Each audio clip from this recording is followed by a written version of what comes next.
বন্ধুরা, আপনি হয়তো যিশুকে খুব ভালোবাসেন, কিন্তু প্রশ্নটা হচ্ছে, এই ভালোবাসাটা কি আপনি অন্যদের কাছে পৌঁছে দিচ্ছেন?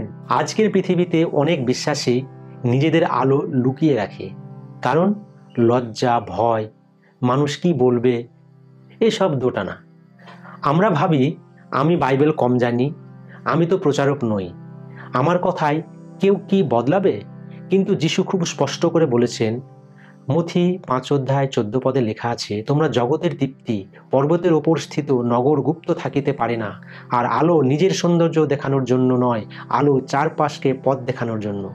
আর বাইবেল আরও বলে, 2 তিমথেয় 1:7, তিনি রোমে উপস্থিত হইলে যত্নপূর্বক অনুসন্ধান করিয়া আমার সঙ্গে দেখা করেছিলেন। অর্থাৎ ভয় আমাদের কাছ থেকে আসে, কিন্তু সাহস এবং জ্ঞান ঈশ্বরের কাছ থেকে আসে।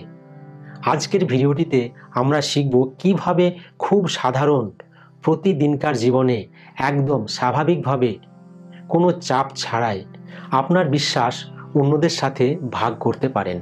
তাহলে চলুন শুরু করি। স্বাগতম বন্ধুরা জেসাস লাভ বাংলা চ্যানেলটিতে।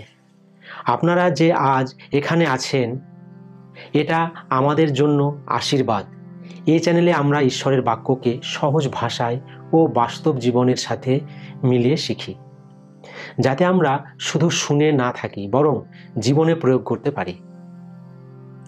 এখন আমরা যে পয়েন্টগুলো দেখব, সেগুলো কোনো জটিল থিওরি নয়, এগুলো হচ্ছে খুব সহজ, বাস্তব, প্রতিদিনের উপায়, যেগুলো আপনি আজ থেকেই ব্যবহার করতে পারবেন।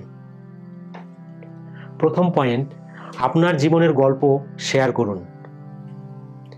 আপনার অভিজ্ঞতা আপনার সবচেয়ে শক্তিশালী বার্তা। মানুষ তর্কে নয়, গল্পে বদলায়। বাইবেল বলে, প্রকাশিত বাক্য 12:11, আর মেষশাবকের রক্ত প্রযুক্ত এবং আপন আপন সাক্ষ্যের বাক্য প্রযুক্ত। তাহাকে জয় করিয়াছে, আর তাহারা মৃত্যু পর্যন্ত আপন আপন প্রাণপ্রিয় জ্ঞান করে নাই। একটি ছোট টেস্টিমনি ও কারো জীবনে আলো আনতে পারে। দ্বিতীয় পয়েন্ট, আপনার আচরণ মানুষের কাছে যিশুর ছবি তুলে ধরে। আপনার দয়া, ক্ষমা, শান্তি, এটাই প্রকৃত প্রচার। যিশু বলেছেন মথি 5:16, তদ্রূপ তোমাদের দীপ্তি মনুষ্যদের সাক্ষাতে উজ্জ্বল হোক, যেন তাহারা তোমাদের সৎক্রিয়া দেখিয়া তোমাদের স্বর্গস্থ পিতার গৌরব করে। চরিত্রের মাধ্যমে বিশ্বাস ছড়ায়, এটা কথার থেকেও বেশি প্রভাব ফেলে। তৃতীয় পয়েন্ট, সঠিক সময়ে সঠিক শব্দ বলুন। সব কিছু একদিন বলা লাগে না, পবিত্র আত্মা সময় দেন। কখনো শুধু একটি বাইবেল ভার্স, কখনো একটি ছোট প্রেয়ার, কখনো শুধু বলুন, যিশু তোমার জন্য আছেন। চতুর্থ পয়েন্ট, প্রতিদিনের সুযোগ ব্যবহার করুন। বড় প্ল্যাটফর্ম দরকার নেই। বাসে, বাজারে, অফিসে একটি ছোট মুহূর্ত ও ঈশ্বরের ব্যবহার করতে পারেন। আপনি জানেন না কোন কথাটি কার হৃদয়ে বীজ হয়ে পড়বে। পঞ্চম পয়েন্ট, প্রার্থনা বিশ্বাস ছড়ানোর সবচেয়ে সহজ উপায়। কারো সমস্যা শুনলে তাকে বলুন, আমি কি আপনার জন্য প্রার্থনা করতে পারি? মানুষ এটা ভুলে না, কারণ তার অনুভব করে আপনি সত্যিই কেয়ার করেন। ষষ্ঠ পয়েন্ট, সোশ্যাল মিডিয়াকে কাজে লাগান। একটি বাইবেলের পদ, একটি ছোট্ট ক্লিপ কিংবা একটি উৎসাহদায়ক পোস্টও ঈশ্বর সেই ভিডিও বা পোস্টকে ব্যবহার করে দূরের কারো হৃদয় ছুঁতে পারেন। সপ্তম পয়েন্ট, যিশুর মতো জীবনযাপন করুন। এটাই সবচেয়ে বড় প্রচার।